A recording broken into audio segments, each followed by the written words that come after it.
దాని ముందు నాకు తెలియదు పల్నాడు అంటే ఏంటి. ఆనెస్ట్లీ ఇండియా లెవెల్లో పల్నాడు గురించి ఏం తెలియదు ఎవరికి. అందరికి విజయవాడ, విశాఖపట్నం, తిరుపతి తెలుసు అంతే. పల్నాడు గురించి ఎవరికి తెలియదు. ఇప్పుడు పల్నాడు మొత్తం ఫేమస్ అయింది మొత్తం India wide. But for what? For bad reason, not for good reason. Good reason లో ఉంటే that is very good. But ఎందుకు? నరసరావుపేటలో ఇంత జరిగింది, మాచర్లలో ఇంత జరిగింది. అందరికీ తెలుసు మాచర్ల అంటే ఏంటి, నరసరావుపేట అంటే ఏంటి. దీని ముందు ఎవరికి no knowledge about Palnadu, Narasaraopet, Macherla. అది బాగానే ఉందా? బాగలేదు కదా. అట్లా ఉండాలా? లేదు కదా. సో ఇప్పుడు this is the last thing. ఇప్పుడు 4th నాడు మనకి కౌంటింగ్ జరుగుతుంది. ఇక్కడ Narasaraopet parliamentary constituency head quarter ఉంది. ఇక్కడే జరుగుతుంది కౌంటింగ్. దగ్గర మన టౌన్ బయటనే ఉంది కౌంటింగ్ వెన్యూ. ఇప్పుడు అందరూ చూస్తున్నారు.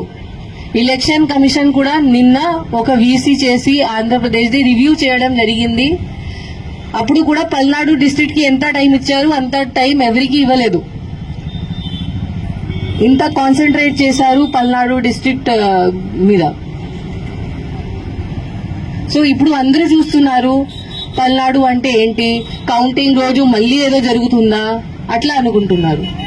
మళ్ళీ ఏదో జరిగితే పల్నాడు పోలీస్ పేరుది నాశనం అవుతుంది. పల్నాడు పోలీస్ మీద ఎవరికి నమ్మకం ఉండదు. So this is our last chance. Palnadu police image save చేయడానికి ఇది మన లాస్ట్ ఛాన్స్ ఉంది. బట్ యాజ్ నేను చెప్పాను, నాకు తెలుసు దట్ పల్నాడు పోలీస్ ఆఫీసర్స్ మీరు అందరూ ఉన్నారు. You are very good quality officers. చాలా ఎక్సలెంట్ ఉన్నారు, చాలా ఫిట్ ఉన్నారు, చాలా డెడికేటెడ్, చాలా హార్డ్ వర్క్ కూడా ఉన్నారు. ఓన్లీ ఒక డైరెక్షన్ మీకు కావాలి, ఒక లీడర్షిప్ మీకు కావాలి.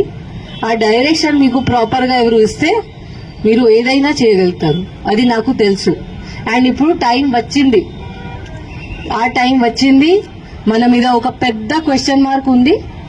ఆ క్వశ్చన్ మార్క్ క్లియర్ చేయడానికి మనకి టైం వచ్చింది. మనం ఇప్పుడు చూపించాలి that how strong Palnadu police can be.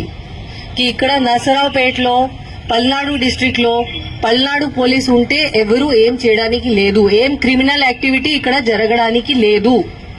ఇది మనం ఇప్పుడు ప్రూవ్ చేయాలి అందరికీ. ఇక్కడ ఓన్లీ పీస్ఫుల్ ప్రాపర్ బిహేవియర్ జరుగుతుంది. అరాచకంగా ఇక్కడ జరగదు.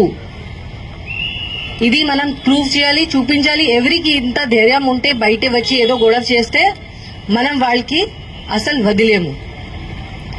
వదిలేము.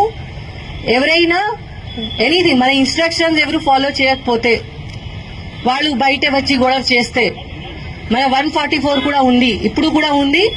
ఇప్పుడు పబ్లిక్ బెనిఫిట్ కోసం మనం ఇంత స్ట్రిక్ట్ గా ఇంప్లిమెంట్ చేయట్లేదు. బికాస్ దానివల్ల చాలా మంది innocent persons, small shop keepers ఉన్నారు, వాళ్ళకి చాలా నష్టం జరుగుతుంది. కాబట్టి మనం ఇప్పుడు రిలాక్స్ అయ్యాము.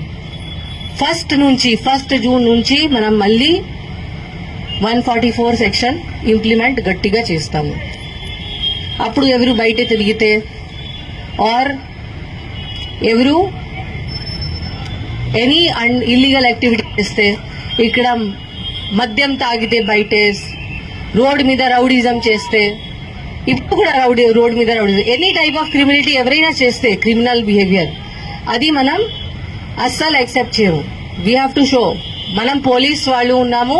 మనం లా అబైడింగ్ సిటిజన్స్ కి మన ఫ్రెండ్.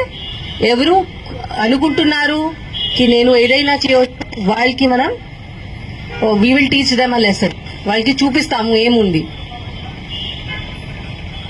ఇప్పుడు మన పోలీస్ డిపార్ట్మెంట్ ఇప్పుడు మనం అందరంకి ఏం